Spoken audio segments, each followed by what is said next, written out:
성도들이 하나님의 말씀에 귀를 기울여 들을 수 있도록 우리 양림교회는 이제 교육훈련을 시작하려고 합니다. 양림교회가 복음을 전하는 교회가 되기 위해서 시키는 거예요. 하나님의 말씀을 듣고 나 혼자 잘 살라고 여러분을 교육시키는 게 아니고요, 이 복음을 잘 배워야 여러분이 복음을 선포할 수 있고 복음을 전하는 교회로 바꿀 수 있어요.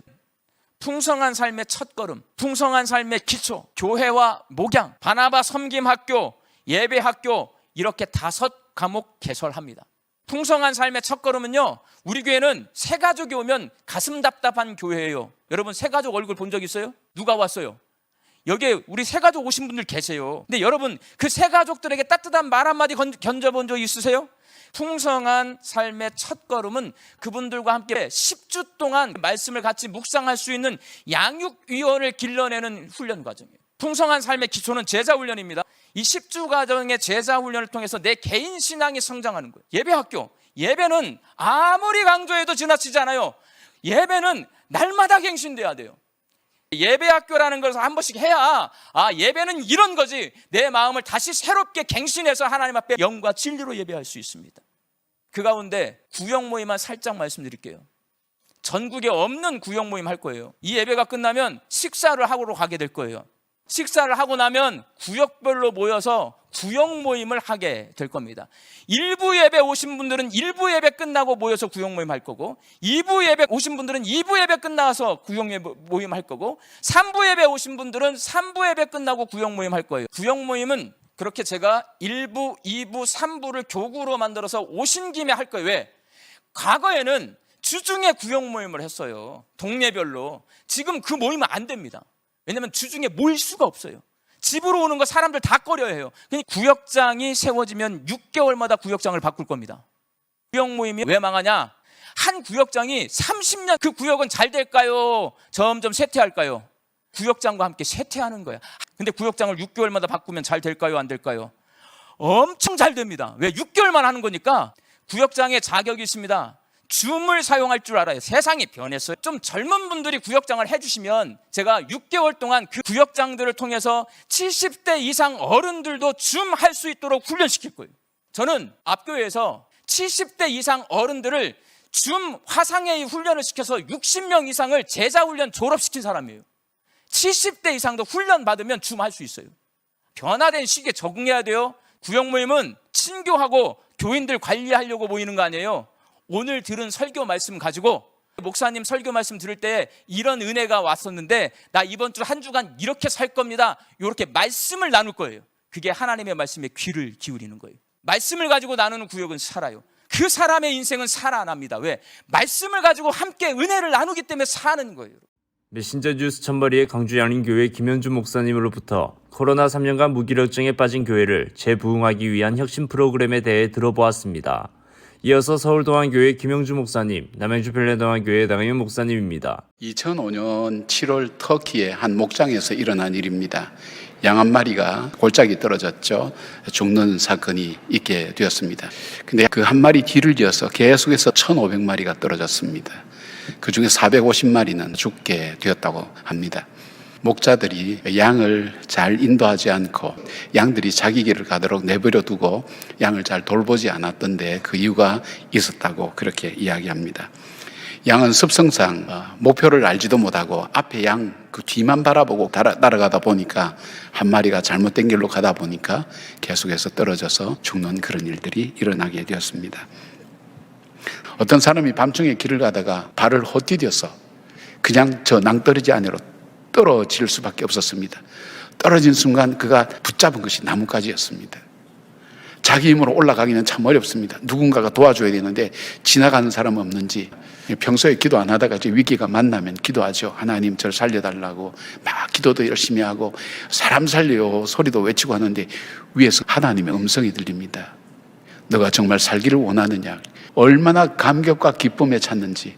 하나님 살아계셨군요. 진짜 계셨군요. 주님 살려주십시오. 살기를 원하느냐? 그렇다면 너가 잡은 손을 놓아라. 나를 믿고. 이 사람이 복잡해졌어요. 갑자기. 지금 밑을 보니까 1000길 낭떠러지예요. 놓으면 떨어져서 죽을 수밖에 없어요. 굉장히 망설입니다. 너가 나를 믿고 손을 놓아라. 이거 있을 수 없는 일이구나. 한참 고민하더니 위를 향해서 다시 외칩니다. 거기 하나님 말고 다른 분 없어요. 근데 이게 우스운 얘기지만 사실 저와 여러분의 얘기입니다. 내 마음에 안 들면 우리는 순종하지 않습니다. 내 기준에 안 맞으면 우리는 만족하지 못합니다. 내가 경험한 것이 아니면 믿지를 않습니다. 그러나 양이 할 수 있는 일은 무엇입니까? 목자를 따라가는 데서 그가 얻고자 하는 많은 것을 다 얻을 수가 있습니다. 양에게서는 목자를 따라가는 것이 바로 그게 능력입니다. 말씀을 따라서 한 발자국 한 발자국 걸어갈 때, 그 걸음이 쌓일 때에 소망이 되고 형통한 길로 우리 인생을 인도하신다는 것을 깨달으면서 목자 되신 주님의 귀한 양들이 되시기를 주님의 이름으로 축복합니다. 아멘. 전 경북대 박찬석 총장님이란 분이 계십니다. 나의 고향은 경남 산청이다. 지금도 비교적 가난한 곳이다. 그러나 아버지는 가정 형편도 어려운데 머리도 안 되는 나를 대구로 유학을 보내어 나는 대구 중학을 다녔는데 공부가 하기 싫었다. 1학년 8반, 석차는 68명 중에 8등, 꼴찌를 했다. 부끄러운 성적표를 가지고 고향에 가는 어린 마음에도 그 성적을 내밀 자신이 없었다. 아버지는 당신이 교육을 받지 못한 한을 자식을 통해 풀고자 했는데 꼴찌라니. 끼니를 제대로 잊지 못하는 소장농을 하면서도 아들을 중학교에 보낼 생각을 한 아버지를 떠올리면 그냥 있을 수가 없었다. 그래서 나는 잉크로 기록된 성적표에 68을 1로 고쳐 아버지께 보여드렸다. 아버지는 학교를 다녀본 적이 없으셨기 때문에 내가 1등으로 고친 성적표를 알아차리지 못할 것으로 생각했다. 대구로 유학한 아들이 집으로 왔으니 친지들이 몰려와서 찬석이는 공부를 잘했던가? 라고 물었다. 아버지는 앞으로 봐야지 이번에는 어쩌다 1등을 했는가 배? 라고 하셨다. 친지들은 어이구 자식 하나 잘 뒀네. 1등을 했으면 잔치를 해야지 라고 했다.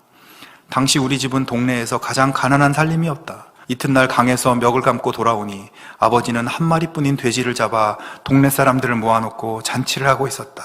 그 돼지는 우리 집 재산 목록 1호였다. 기가 막힌 일이 벌어진 것이다. 충격적인 그 사건 이후 나는 달라졌다. 항상 그 일이 머리에 맴돌고 있었기 때문이다. 그로부터 17년 후 나는 대학 교수가 되었다. 그리고 나의 아들이 중학교에 입학했을 때, 그러니까 내 나이 45살이 되던 어느 날 부모님 앞에 33년 전의 일을 사과하기 위해 어머니 저 중학교 1학년 때 1등은요 하고 말을 시작하려고 하는데 옆에서 아버지께서 알고 있었다 그만해라 네 아들이 듣는다고 하셨다. 자식의 위조한 성적을 알고도 재산 목록 1호인 돼지를 잡아 잔치를 하신 부모님 마음을 박사이고 교수이고 대학 총장인 나는 아직도 감히 알 수가 없다. 우리 하나님 아버지께서도 우리를 그렇게 보십니다. 사명을 강요하는 것이 아니라 우리의 존재를 바꾸어 버리시는 거예요. 그래서 넉넉히 사명을 이루게 하시는 것, 그것이 하나님의 방법입니다. 메신저 뉴스 두 번째는 고향 삼성교회 김영서 목사님, 대전제일교회 김천미 목사님, 부산항서교회 나혜천 목사님을 연결합니다. 부모와 자녀들이 다 같이 공감할 수 있는 공통 주제의 말씀을 나누는 세대통합 예배가 코로나 이후 교회 재부흥의 대안으로 주목받고 있습니다. 매월 마지막 제주에 세대 통합 예배 어떤 인물들을 함께 살피면서 또 그 인물들의 좋은 점들을 우리 자녀들이 본받고 그와 같은 자녀가 되었으면 참 좋겠다. 주보에 보시면 제가 1년치 계획을 정해 두었습니다. 오늘은 첫 번째 시간으로 요셉을 살펴보도록 하겠습니다. 우리가 요셉을 볼 때마다 감동하고 용기를 얻게 되는 이유가 무엇입니까? 누구든지 어려운 일들을 다 경험합니다. 그런데 그 위기를 어떻게 축복으로 바꾸느냐?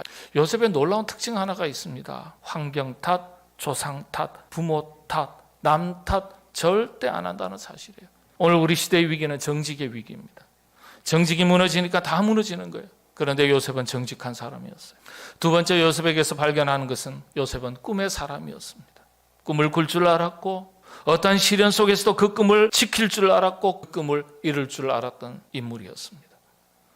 세 번째 요셉은요, 하나님을 신뢰하기가 정말 어려운 사건들, 상황들을 만났지만은 요셉은 변함없이 언제나 하나님을 신뢰했다는 거예요. 여러분, 믿음은 왔다 갔다 하는 거 아니에요. 변함이 없어야 돼요. 그게 믿음이에요. 상황 따라, 조건 따라, 형편 따라, 이유 따라 왔다 갔다 하는 거 믿음 아닙니다. 어떠한 일이 있어도 나로 하여금 있게 하신 그 자리를 지키는 것, 그게 믿음이에요. 요셉의 인생의 클라이막스는 용서였습니다. 진짜 사랑이 무엇인지를 보여준 사람이에요. 자신을 미워하고 팔았던 형들을 용서하는 것, 그리고 그 모든 형제를 품었습니다. 우리 시대의 교회가 가지고 있는 최대의 위기는 교회가, 교인들이 정직하지 않다는 데 있습니다. 성경을 그렇게 많이 읽고 기도도 많이 하는데 우리 삶 속에 영혼의 순수함과 거룩함을 잘 지켜가지 못하는 경우가 참 많습니다. 기도의 내용이 달라져야 돼요. 주여 저로 하여금 정직한 사람이 되게 하여 주옵소서. 어떠한 경우에라도 정직을 잃어버리지 않는 사람이 되게 하시고, 주여 저로 하여금 꿈을 잃지 않는 비전의 사람이 되게 하여 주옵소서. 하나님께서 주신 꿈을 꿀 때에 그 꿈을 이룰 만한 믿음의 사람이 되게 하여 주옵소서. 그 상처 속에 파묻혀서 자기를 잃어버리고 분노의 사람으로 살아가는 것이 아니라 그 상처로 인해서 오히려 더 성숙해지고 더 힘을 얻게 되는 그런 사람으로 살아가게 하여 주옵소서. 그 힘으로 다른 사람을 용서하고 포용할 줄 아는 그런 사람이 되게 하여 주옵소서. 부모된 우리 자신이 그런 사람 되기를 기도하고 이런 자녀가 될 수 있도록 기도하고 양육하고 함께 노력하시게 되기를 바랍니다. 도산 안창호 선생이 미국에 가서 유학을 했죠. 어느 부잣집 잔디 깎는 아르바이트를 하게 됐습니다. 이렇게 이제 주인이 오며 가며 볼 거 아니겠어요. 근데 이 안창호 청년은 다른 거예요. 보든지 안 보든지 최선을 다해서 잔디밭을 깨끗하게 정리를 딱 해놓는 거예요. 그걸 이제 하루 이틀 보던 그 주인이 안창호가 이제 일을 다 마치고 어디로 가야 되는 거예요. 근데 불러가지고 그때 당시 상당한 금액의 돈을 주면서 너는 신사구나. 지금도 그런데요. 아시안이나 흑인들이나 다들 여러 가지 명시적으로 묵시적으로 많은 차별을 당하잖아요. 근데 그 1920년대 막 30년대 이럴 때 얼마나 그런 게 많았겠습니까? 그런 것들이 딱 인상에 배겨 있는데 정말 성심성의껏 일을 해내는 모습을 보면서 이 백인 주인이 마음이 감동이 되는 거예요. 그 안에 신사를 본 거예요. 도산 안창호는 그리스도인이었어요. 예수 믿는 사람들은요, 그렇게 해서 세상에 빛을 비추는 거예요. 백인 주인이 도산 안창호가 하는 걸 보면서, 야, 우리하고 피부 색깔이 달라도 고결한 신사가 나올 수 있는 거구나. 그동안에 자기에게 있었던 그런 기성관념들, 선입견들, 이런 것들을 고치는 그런 계기가 되었을 수도 있는 거예요. 중요한 거는 이런 일들을 통해서 하나님이 영광을 받으시는 거예요. 빛으로 소금으로. 우리는 그렇게 고결한 존재란 말이에요. 여러분, 우리가 같이 만났을 때 그 사람의 가치가 올라가야 되지 않겠어요? 나를 만났는데 나를 만난 사람이 너무너무 실망하고 좌절하고 낙심하고 이런다면 그건 문제 아니겠습니까? 나를 만나서 내가 누군가를 북돋워주고 격려하고 넘어져도 다시 붙잡아주고 하는 이런 일들이 있을 때 그게 빛이 되고 소금이 되는 거죠. 우리가 우리 존재의 모든 저변에서 빛으로 소금으로 드러나는 고결한 자존감을 지닌 그런 복의 근원으로 쓰임받는 우리 모든 성도들, 우리가 되기를 간절히 기원합니다. 1926년경에요. 미국에 어떤 일이 있었냐면 사나운 짐승들의 피해를 입는 경우가 많이 있었어요. 특히 늑대 때문에 키우던 짐승도 많이 잃어버리고 또 사람들이 또 늑대의 습격을 받기도 하고, 미국의 그 옐로우스톤이라고 하는 최초의 국립공원이 있잖아요. 거기도 많은 늑대들이 있었어요. 이런 문제가 생겨서 그때 미국 정부에서 늑대 소탕 작전을 벌였어요. 그래서 이 군인들과 사람들을 동원해서 늑대를 보이는 쪽쪽 다 총으로 쏴 죽였습니다. 그래서 그 국립공원이나 또 사람들 주변에 이제 늑대의 위험이 없는 평화로운 시대가 온 줄 알았습니다. 그런데요, 이게 시간이 지나니까 이 늑대가 잡아먹는 이 초식동물들이 너무 많이 늘어나니까 풀 뜯어먹고 나무 이파리 뜯어먹고 그러면서 이 산에나 이 들판에 풀이 남아나지 않는 거예요. 거기에 사는 여러 개체들, 새들, 이것들이 다 살 데가 없으니까 떠나가는 거예요. 계곡에 물고기도 없어요. 물고기가 없으니까 수달 같은 설치류도 없어져요. 그때서야 이제 심각하다라는 걸 깨닫게 된 것입니다. 그래서 1995년도에 미국이 캐나다에 있는 많은 늑대들을 수입해가지고 늑대를 방사하고 시간이 좀 지나면서 다시 질서가 회복이 되더라는 것입니다. 이게 하나님이 만들어 놓으신 하나님의 법칙이에요. 여러분, 요즘 세상 사람들이 우리 예수 믿는 사람들 또 주의 몸된 교회를 우습게 보지 않습니까? 그 이유가 뭡니까? 교회 안에 질서가 무너진 교회들이 많고, 그렇게 무너지는 질서 가운데 교인들의 품격이 떨어지니까 여러분, 세상이 무시한다는 거죠. 그래서 오늘 사도 바울은요, 오늘 40절 말씀, 이 말씀 중요한 말씀입니다. 모든 것을 품위 있게 하고 질서 있게 하라. 품위 있다는 말이 무슨 뜻일까요? 이 말은 헬라 말로 유스케 모노스라는 단어입니다. 고귀한 신분을 가진 사람이 우아하고 고상하게 살아가는 모습. 우리 품격 있게 믿음 생활 합시다. 메신저 뉴스 마무리는 부산해안교회 조성일 목사님, 경주남부교회 김상준 목사님, 울산호계교회 김병문 목사님으로 이어집니다. 시대가 암울하고 환경이 힘들어도 아직도 기도할 줄 모르는 사람들이 많습니다. 기도할 수 있다면 그것만으로 이미 축복받은 것입니다. 죽음이라는 놈은 참 고약합니다.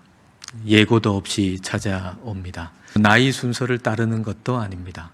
사라는 아브라함보다 10살이 적습니다. 그러나 사라가 아브라함보다 먼저 세상을 떠났습니다.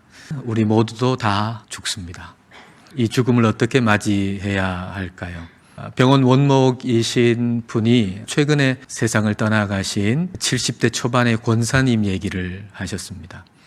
이분은 재봉 일을 하시면서 자녀를 키우셨는데 암이 걸리신 겁니다.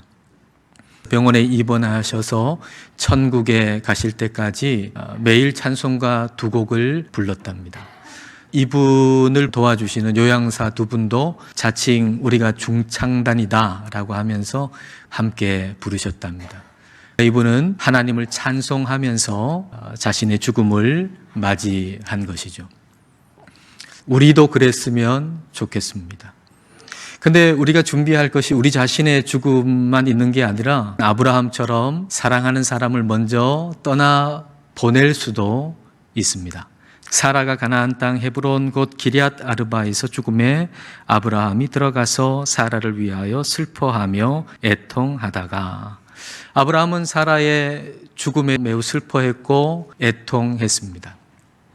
그런데 어떤 분들은 죽음에 대해서 슬퍼하는 것이 믿음이 없는 것이라고 생각하는 분도 있는 것 같습니다. 아마도 성경 말씀을 오해했기 때문이겠지요. 대표적인 성경 구절이 데살로니가 전서 4장 13절 말씀입니다. 형제들아, 자는 자들에 관하여는 너희가 알지 못함을 우리가 원하지 아니하노니 이는 소망 없는 다른 이와 같이 슬퍼하지 않게 하려 함이라. 이 말씀을 제대로 해석하지 않으면 우리는 죽음 앞에서 슬퍼하면 안 된다라고 생각할 수 있습니다. 아주 큰 오해라고 볼 수가 있겠죠.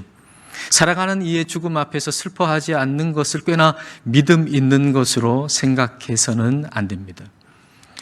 죽은 나사로를 예수님 살리셨지만 나사로의 죽음 앞에서 예수님도 우셨습니다. 소망 없는 다른 이와 같이 슬퍼해서 안 된다라고 하는 말씀은 소망을 품고 슬퍼하라라는 얘기죠. 사랑하는 사람이 죽었는데 어떻게 슬퍼하지 않을 수가 있겠는가?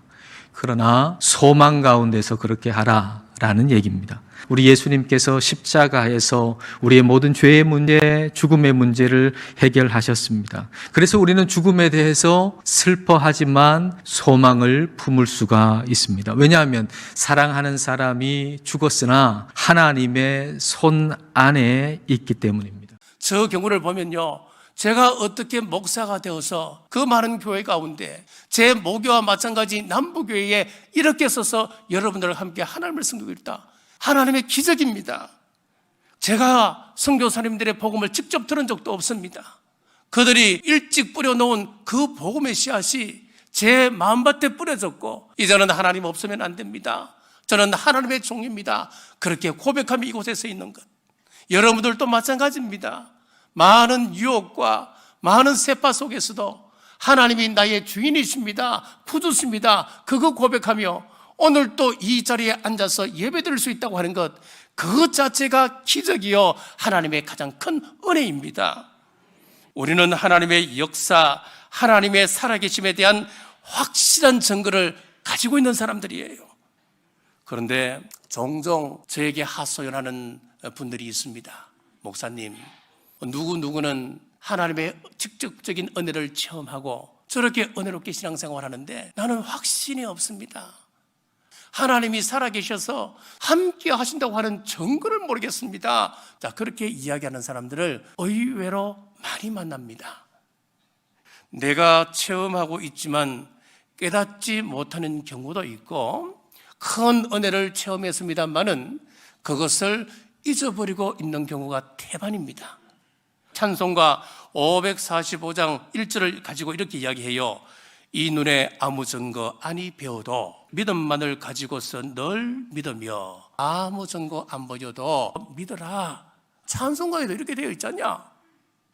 그거 자꾸 믿음 이야기하지 말고 하나님이 어떤 분인지 자꾸 증명해 보여라. 그런 이야기하지 마라. 그렇게 이야기한단 말이에요. 그런데 2절을 한번 보십시오. 이 눈이 보기에는 어떠하든지 이미 얻은 증거대로 늘 믿으며, 내 눈에 지금 아무것도 안 보이는 것 같지만은 그렇지 않다는 거예요. 우리는 수많은 증거들을 과거에 체험했고 보고 있었다는 거예요. 그것 기억하고 우리 주님을 믿으라는 거예요. 지금 세계 인구가 80억이 넘었습니다. 그 많은 80억 가운데 저와 여러분을 특별히 선택하셔서 하나님의 자녀로 삼아주셨습니다. 이것은 기적 중에 기적입니다. 자, 믿음이 무엇이라고 했습니까? 그분의 증거를 잊지 않는 것입니다. 하나님이 나를 사랑하시는 증거가 어디 있느냐? 지금까지 믿음 지키며 오늘 또 이 자리에 앉아 있는 것, 하나님께 보신 크신 은혜이십니다. 이제 또 혼탁한 세상으로 나갑니다. 부정적인 나의 감정을 이기고 감사하며 찬송하며 이 한 주간 승리하시길 주님의 이름으로 축복합니다. 하나님께서 우리를 온전한 택한 그릇으로 사용하기 위해서는 침묵의 연단 기간이 있음을 기억하십시오. 욥을 보시면 더 구체적으로 알 수가 있습니다. 그런데 내가 앞으로 가도 그가 아니 계시고 뒤로 가도 아니 계시고 그가 왼쪽에서 일하시나 내가 만날 수 없고 오른쪽으로 돌이키시나 배울 수 없다. 하나님께서 꼭 욥을 피하는 것과 같이 침묵하는 모습을 보여주고 있습니다. 사실 신앙인이라면 누구나 이 욥처럼 이런 하나님의 침묵을 경험하게 됩니다. 저도 경험했고 지금도 하나님의 침묵을 경험하고 있는 분들도 있을 것입니다. 하나님께서는 우리에게 어떤 유익이 있기에 우리를 이렇게 힘들게 하시는 것이겠습니까? 나 자신을 바라보고 성찰할 수 있도록 그런 기회를 주신다는 것입니다. 하나님은 사울을 눈멀게 하시고 사울 동안 홀로 두시며 자신의 성찰하는 시간을 주셨습니다. 눈이 보이지 않는다는 것은 세속에 눈을 돌리지 않는다는 것입니다. 마음의 눈을 자신을 바라보게 한다는 것입니다. 사울에게 있어서 그 사흘 동안 죽음과도 같은 고통의 시간이었을 것입니다. 왜 이런 일이 나에게 일어났는가? 하지만 그 사울로 인해서 사울은 자신의 과거를 되돌아볼 수 있었습니다. 수많은 그리스도인들을 핍박하고 자신의 열심으로 인한 그것이 곧 하나님의 마음을 아프게 하고 자신이 죄인 중에 괴수라는 그 사실을 되돌아보도록 하였던 것입니다. 우리도 어떤 때는 갑작스럽게 어떤 질병이나 사고로 꼼짝 못할 때가 있습니다. 그것은 바로 하나님이 나를 성찰하도록 하는 기간임을 우리가 알아야 될 것입니다. 이 성찰의 과정을 통해서 사울은 바울로 거듭날 수가 있게 된 것입니다. 하나님의 침묵은 바울을 바울되게 한 원동력이 됐다는 거죠. 여러분, 때때로 우리는 하나님께서 우리를 너무 오랫동안 침묵으로 방치하는 것이 아닌가, 저도 너무 힘들 때가 있었습니다. 그러나 하나님은 멀리 있지 않습니다. 하나님은 우리가 성찰하여서 책임 있는 결단을 하기를 기다리면서 그 마음은 안타까워하고 애절하게 우리의 온전한 모습이 회복되기를 기다리신다는 거죠. 그렇기 때문에 낙심하거나 절망하지 마십시오. 우리 자신의 결단을 통해서 택한 하나님의 그르심을 확정하시는 저와 여러분이 되시기 바랍니다. 아홉 목사님들의 말씀 전체를 들으실 수 있도록 전부 링크해 두었습니다. 아직 메신저 뉴스 구독을 누르지 않은 시청자님이 계시면 지금 구독과 좋아요, 알림 설정까지 부탁드립니다. 다음 주까지 안녕히 계십시오. 메신저 뉴스 김석규입니다.